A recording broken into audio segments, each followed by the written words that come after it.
dude. We in political season, as everybody knows, and I had to put my political hat on for the last 4 or 5 days. I must have done about 6 different interviews with different candidates for different offices, and it's been really interesting, man. Getting involved in civics is can be very interesting. A lot of different personalities. Yeah, I just dropped off my ballots or my votes at the ballot just before the show. Drove my bike over to the park nearby. Lonzo, they're saying that this is one of the lowest turnouts for primaries, man. What are your thoughts about people who don't vote but have everything under the sun to complain about the government, politics, this and that and the other? I can't tell them shit. Damn if you do, damn if you don't. Okay. You have an opportunity for something that's been fought for. People died for. Steve Early, love you, brother. Something people have fought and died for, and now you got it. You're comfortable with it, but you'd rather be an armchair quarterback rather than to participate in the process. Now, and here's the problem, especially for the presidential election. Oh man, it don't count because Electoral College determines who the president is. True enough. But those votes still determine which way the Electoral College is swayed, left or right. Simple as that. Okay. Now your local, state, and federal elections, they're all 1 for 1, baby. 1 for 1. For every one you don't count, your opponent gets 2. Okay, because your vote will counterbalance somebody else's vote. But when you don't vote, your vote counts, your vote don't count, and theirs count twice because there's nothing to counterbalance it. So that's my philosophy. For every vote you don't cast, your opponent gets 2. So don't talk that stuff when you don't get what you want. Now, a politician I've ever known gonna be perfect. I don't care who it is. Okay, and y'all know ain't a perfect man ever walked the earth. Jesus Christ, y'all hung him, crucified him, because in your eyes, some people's eyes, he wasn't perfect. So to say so-and-so ain't this, saying so-so ain't that, that's just human nature. You got to go what's best for the area in which you live in. Okay, bottom line, you got to follow your gut. And like I said, sometimes you got to hold your nose and vote for a candidate that may be the lesser of the 2 evils, but participate, man. Participate. In fact, if you really want to be bad, run. And most elections are nothing but popularity contests, especially in cities. Local cities, they're popularity contests. You have to have a certain amount of qualifications in Compton, be a citizen, live in Compton for 6 months, be over 18 years old, and be a registered voter. That's it. That's it. You ain't have no degrees, no civic degrees, no education, not a requirement. Live in Compton for 6 months, be a registered voter, and be over 18 years old, and you can run for anything in Compton, including mayor. Real talk. Go ahead. There it is. Now, this is along the lines of politics. Councilman Stokes of Jackson, Mississippi says, quote, "We need more snitches." Stokes says more funding for informants could help curb crime in their city. What do you think about that, Lons? I'm going to sound like Charleston White now. I agree with him. Shit. Look, one of my ideas I've had for a while, and I keep getting blowback on it, is everybody and his mama got a phone. Why is it that only the cops can report crime? Well, I'm sorry, misdemeanors.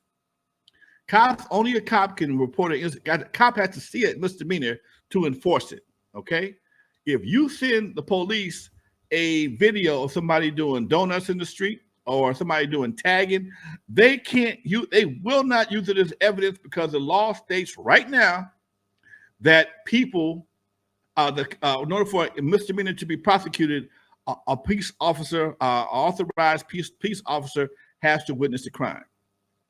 And my solution to that is make some Uber type police law enforcement.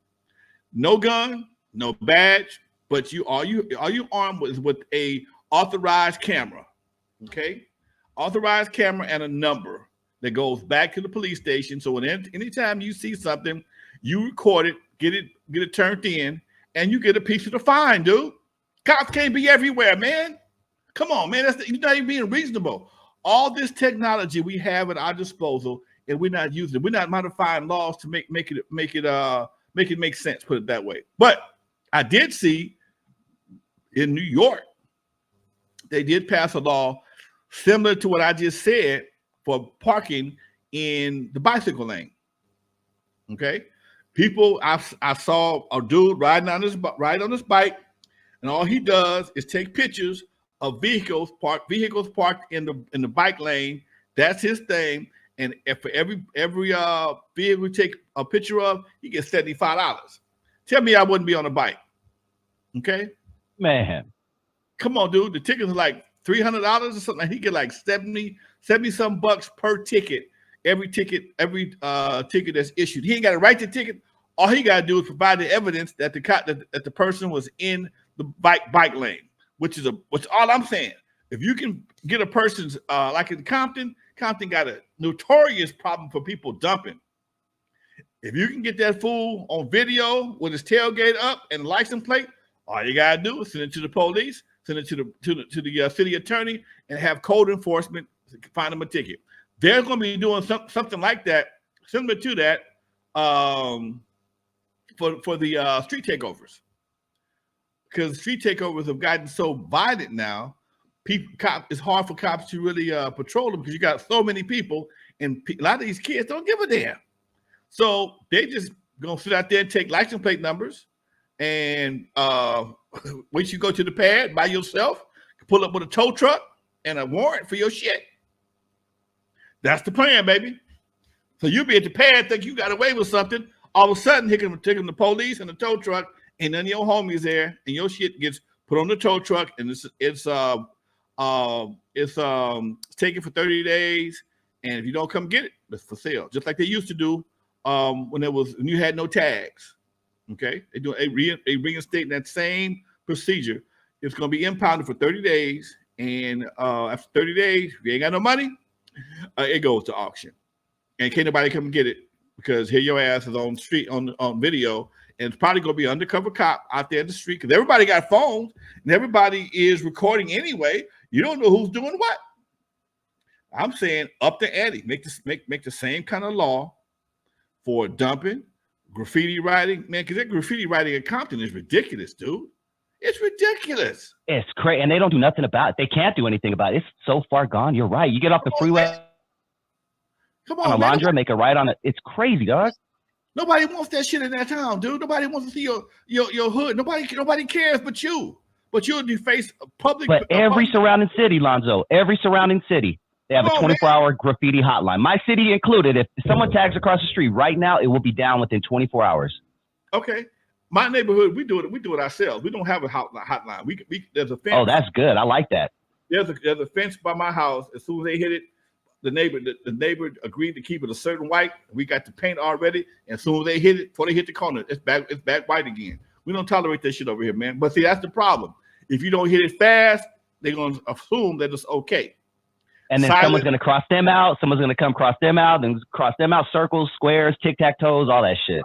But if they hit it up at 10 o'clock and it's going to 10:05, they know it's a waste of their time. They won't come back. Yeah, facts, man. Hey, I would love to know your thoughts on this, Lonzo. I was reading a statistic, and I'll take it for what it is, but apparently this is the first time in history where more people are leaving California than are moving here. We've always been a place where people come to and live here and try to set up shop here, but now more people are actually leaving California than are moving here for the first time ever. What do you think about that? And how can we turn this thing around? Because I don't know about you, but this isn't the California I grew up in. Like the homeless, like the graffiti, all that. This isn't what I remember when I was a kid. Man, California has slowly become a very undesirable place. Aside from the beaches and the weather, it can be a bitch. The traffic is messed up. The streets is messed up, dude. These campers on the street, it's one thing, and I said that I'm gonna say this, and I hope I don't offend anybody, but I understand people have hard times and things, but you have to make some adjustments. But when you got a pile of trash all around your camper, You got a pile of trash in the center divider of the street. You got a whole pile of trash just locked down the whole street from Imperial Highway to about Manchester. It's just trash and dumping. And, you know, dude, it's not you don't even try to not be a nuisance. And that's the part people really, it really makes it hard for people to even try to be sympathetic for some people in that position, because it's such an eyesore. Now on Avalon, between Rosecrans and Redondo, it's kind of tolerable, okay? Because you see a couple of nice cars out there. The mobile homes don't look as run down and tore up, okay? You've had a few of them that were kind of tore up, but for the most part, it looks like a community campground, because obviously somebody over here got a job. But in some of these places, like on Redondo Beach, between San Pedro and Figueroa, shit, man. I remember my partner from the Harbor City Chamber of Commerce cleaned that whole thing up. I passed by, couldn't go down the street because they had so many cops and tow trucks out there, and that shit is towed up again, dude. And it's just trash. It's an eyesore. It's unhealthy. It's disgusting. And if it wasn't for the fact it was probably on the industrial street, it probably would get a lot more resistance from it. But it's one of them streets that people don't go down. I come down there because I cut down. I got all kinds of little side roads I take home sometime, and I see it a lot, and it's really, really disgusting. And that I know on Broadway, between Rosecrans and between Redondo and Figueroa, Redondo and Rosecrans, the companies put out these big cone-looking things out there, so you can't park over there. You can't move them. They full of sand or water or something. So they got the whole street blocked off with these things, and they got these big trucks, that gravel trucks out there. So you can't move these things, okay? Just for people, keep people from taking camp in front of their businesses. And this dude is really sad, man.